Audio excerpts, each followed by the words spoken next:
Grazie Presidente. Per ricordare in dichiarazione di voto che al di là delle parole gentili con cui il relatore e il Presidente della prima Commissione hanno raccontato ciò che è avvenuto, occorre rimarcare un fatto, che questo articolo è stato approvato a maggioranza e imposto dalla maggioranza in Commissione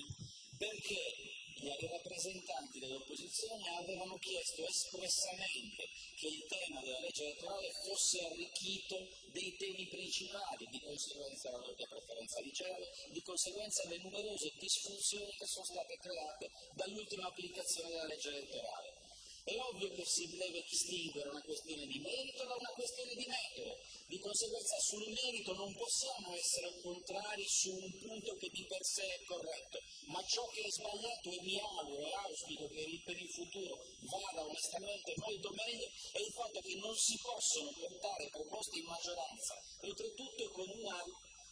parere abbastanza debole dal punto di vista del parere della Giunta, perché è ovvio che la Giunta possa dire che nel merito, così come diciamo noi, il punto è corretto. Dalla Giunta però ci saremmo aspettati un richiamo al fatto che la legge elettorale andava affrontata nel suo insieme, che il tema dell'eleggibilità dei consiglieri andava affrontato tutto assieme.